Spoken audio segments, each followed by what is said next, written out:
एक दिन कमला सड़क किनारे पैदल ही कहीं जा रही थी। तभी उसकी नजर एक गाड़ी पर गई।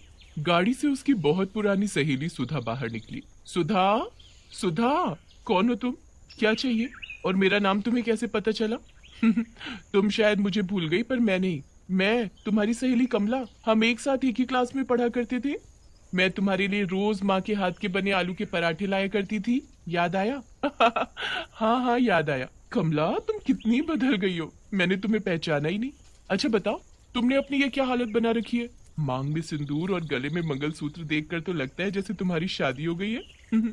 तुमने सही कहा, मेरी शादी गांव में हुई है और मैं वहाँ बहुत खुश हूँ। एक 4 साल की बेटी भी है मेरी, पर वो वहीं अपने पिताजी के पास गांव में ही है। अपने पिताजी को वो बहुत प्यार करती है ना, तो उन्हें एक पल भी नहीं छोड़ती।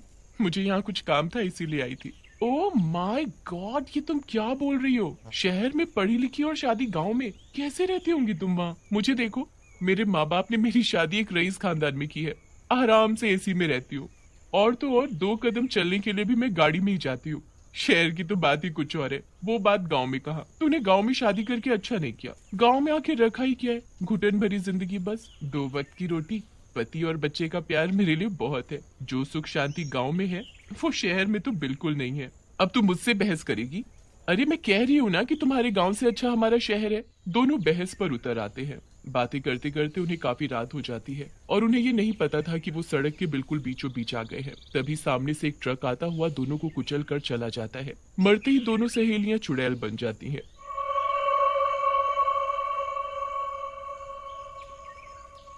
एक शहरी चुड़ैल, दूसरी गांव की।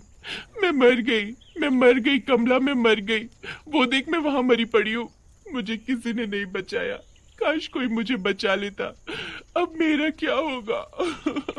तुम तो अपने लिए रो रही हो और मैं अपनी बच्ची के लिए। अब क्या होगा मेरी बच्ची का? वो बिना माँ के कैसे रहेगी? अरे हाँ, मैं तो भूल ही गई थी। उसके पिताजी उसकी माँ से भी ज्यादा उसे प्यार करते हैं। वो संभाल लेंगे उसे।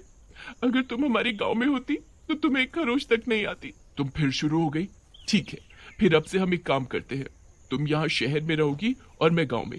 तभी पता चलेगा कि गांव अच्छा है या शहर। फिर क्या था, दोनों एक दूसरे की जगह बदल लेते हैं।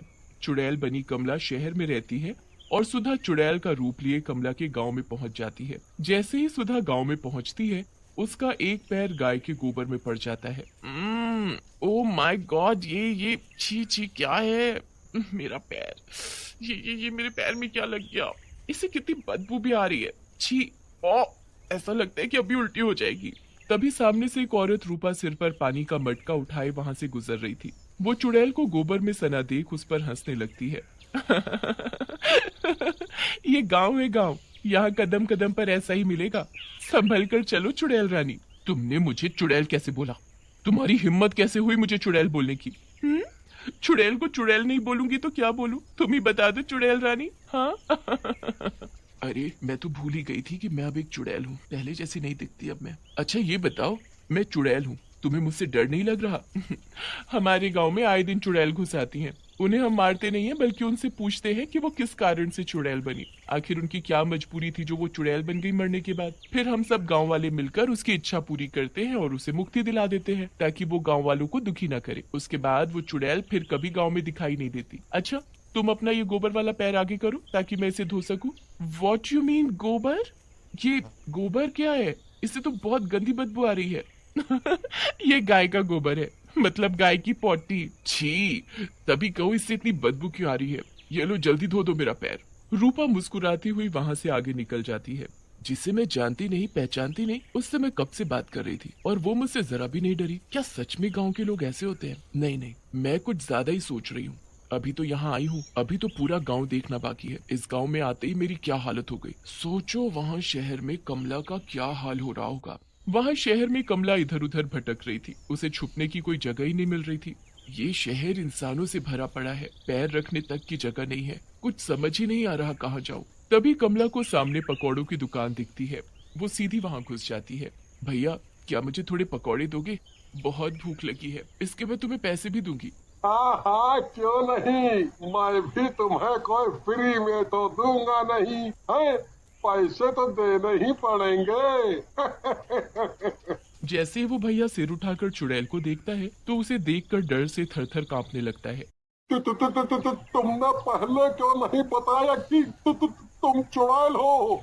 मैं तुमसे पैसे ही नहीं मांगता है।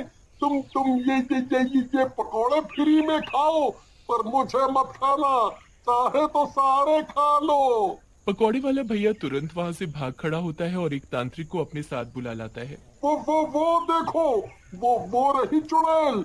मेरी दुकान पर चुड़ैल ने कब्जा जमा लिया है। बाबा, अब आप इसे अपनी तंत्र विद्या से भगा दो। आपको जितना पैसा चाहिए मैं तुम्हें दूंगा। हाँ। ऐसी पता नहीं कितनी ही चुड़ैलों को हमने भस्म किया है। ये चुड़ैल हमारे सामने कुछ भी नहीं है, अभी देखो। तांत्रिक थैले से भस्म निकालता है और मंत्र पढ़ने लगता है। नहीं नहीं, ऐसा मत करो, मैंने तो किसी का कुछ नहीं बिगाड़ा। फिर तुम लोग बिना वजह मुझे क्यों तड़पा रहे हो? इससे पहले कि ये तांत्रिक मुझे भस्म करे, मुझे यहाँ से गायब होना होगा। चुड़ैल फौरन वहाँ से गायब हो जाती है और किसी के घर पहुंच जाती है। अगर मैं थोड़ी देर और वहाँ रहती तो उस तांत्रिक ने मुझे भस्म ही कर दिया होता। पर ये मैं कहाँ आ गई? चुड़ैल मनोहर के घर में थी। मनोहर जैसे ही नींद से उठता है, उसकी पत्नी उसके लिए कॉफी लेकर आती है और मनोहर के हाथ में थमा देती है। चुड़ैल चुपके से ये सब देख रही थी। छी, कितने गंदे लोग हैं ये। बिना हाथ मुंह धोए, बिना नहाए कैसे बिस्तर में ही चाय पी सकते हैं? हमारे यहाँ तो उठते ही सब सबसे पहले नहाते हैं और उसके बाद पाठ पूजा, फिर जाकर चाय पानी करते हैं। और यहाँ देखो, मुझे तो पहले ही शहर पसंद नहीं था, इससे तो हमारा गांव अच्छा है। यहाँ चुड़ैल कमला और वहाँ चुड़ैल सुधा भटक रही थी। वहाँ पूरे शहर में भटकने के बाद कमला अचानक सुधा के घर पहुंच जाती है और सामने दीवार पर उसकी तस्वीर देखकर चौंक जाती है।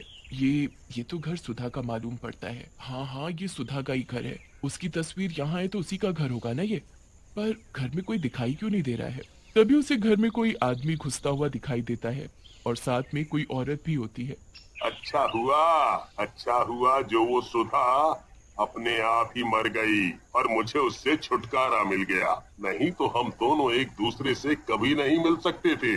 बिल्कुल सही कहा पतिदेव, उसके मरने के बाद ही तुम मेरे हो पाए। अगर वो नहीं भी मरती ना, तो मैं जरूर उसे मार देती।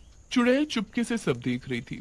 वहाँ उसके पति सुभाष और बच्ची को देख हैरान रह जाती है। वो अपनी बेटी की पूरी देख रेख में लगा था। चुड़ैल ये सब देखकर वहाँ से चली जाती है और कमला को याद करती है। तभी कमला उसके पास वहाँ आ जाती है। मैं तुम्हें ही याद कर रही थी, अच्छा हुआ तुम आ गई। मैंने तुम्हारा पूरा गांव देखा और देखकर ये ही पता चला कि यहाँ ऐशो आराम भले ही नहीं है, पर यहाँ के लोग बहुत अच्छे हैं। खुली हवा में सांस लेना कितना अच्छा लगता है। शहर भी इतना बुरा नहीं है जितना मैं सोच रही थी। वहाँ स्कूल है, हर सुविधा है, पर लोगों की सोच बहुत छोटी है, आलसी है, हमेशा ऐशो आराम में ही रहना पसंद करते हैं। और हाँ, एक बात तो मैं तुम्हें बताना ही भूल गई। मैं तुम्हारे घर गई थी। तुम्हें मरे हुए 2 दिन भी नहीं हुए कि तुम्हारे पति ने दूसरी औरत से शादी कर ली। वो अब वहीं तुम्हारे घर में रहती है। सुधा ये सब सुनकर रोने लगती है। कमला उसे जैसे तैसे चुप करा देती है। मेरा पति बेईमान निकला, पर कमला, तुम्हारा पति और बच्ची बहुत ही अच्छे हैं। तुम्हारा पति अपनी बेटी की बिल्कुल माँ के जैसे देखभाल करता है और गांव के लोग, वो भी बहुत अच्छे हैं। गांव की खुली हवा में सांस लेकर बहुत सुकून मिल रहा है। दोनों चुड़ैलों को अपनी अपनी जगह बदलने के बाद पता चला कि दोनों ही जरूरत की जगह है, शहर भी और गांव भी।